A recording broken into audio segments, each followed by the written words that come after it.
The math in Montessori is one of those areas where you can really see Maria Montessori's love for finding ways of physically representing these tough mathematical concepts and bringing it down to the young child's level. So we have materials in our classroom that start at the very basics, one-to-one correspondence, learning your basic numbers beyond the rote 1, 2, 3, 4, 5, but what does 1 mean? What is the value of 1? Having something in your hand.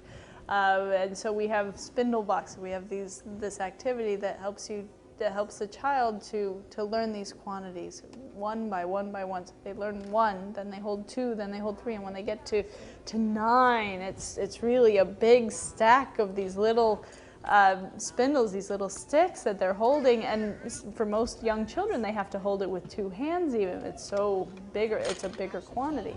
And so physically they're feeling that the quantity is changing as they're putting it in. And there's a space that is there for 0 as well.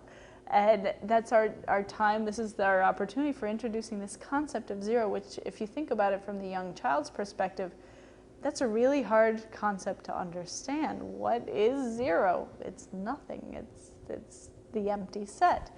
And so when you finish doing all of it, the teacher brings you back to look at this 0 that is empty. What do we put here? Well, that's 0. And you know immediately. If the child understands what 0 is, they'll say, nothing goes with 0. There's nothing there. And if not, you give the same words around it so that they understand that this is what 0 represents, is this empty space, this empty set. But she starts at the very basics of learning 1 to 9, 1 to 10, and then very naturally, with concrete materials, brings children through learning how to count to higher numbers and then even into complex numbers, introducing the concept of place value. That we have ones, tens, hundreds, and thousands, and having a material that matches that. That physically represents what 1,000 is. 1,000, you ask a 4-year-old to name the highest number that they can think of, and very often it's 1,000. You know, 3 and 4-year-olds, they're fascinated by this big number. And so we give them what 1 bead is, and then in the same moment they can hold it right next to 1,000, and 1,000 is heavy. It takes 2 hands to hold, and you feel the weight of this change in the value of it. So it's much less abstract. There's still a level of abstractness that the child will have to grow into their understanding of it, but they can get the names of it, they can get that this is a much bigger quantity. And as they progress through the Montessori sequence, they really come out with a full understanding of what these different values are in a way that I don't think can be achieved without these manipulatives in their hands. We have children who are working with bead chains, which are we take the same beads, and then we have one that shows 1, one that shows 2, one that shows 3, 4, 5, all the way through 10. And then we multiply them at 10 times 3. And so the child puts it down and then they count. And after 3, they have a little indicator that they put next to it and it shows 3. After 6, after 9, and they're showing how the numbers go up in 3. They don't realize that they're working on multiplication. They don't realize that they're working on squares. But that's exactly what they're laying the foundation for. They're internalizing this because they're also using the concrete object right in front of them that their hands are touching all the way through.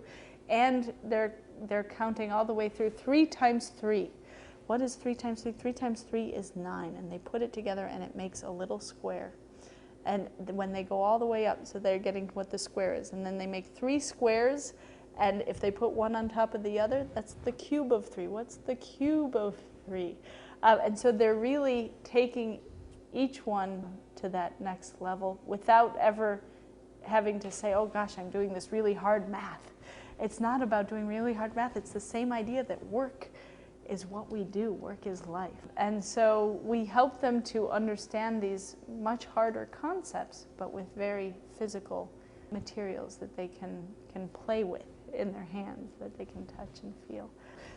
They can do these big addition problems at very young ages because they're not being asked to do it abstractly. They're not given just the numbers on a piece of paper and said, add these up. That would be impossible for a young child. But they can look at the concrete quantities of each of those numbers separately, put it together, and then they end up with this larger quantity that shows what the total is. It's taking addition that can really slow someone down once they get into elementary school, and breaking it down so that they're able to do it as a preschooler without having to be in agony over it. This is really very straightforward. You have these two quantities and you put them together and then you count up how much you have.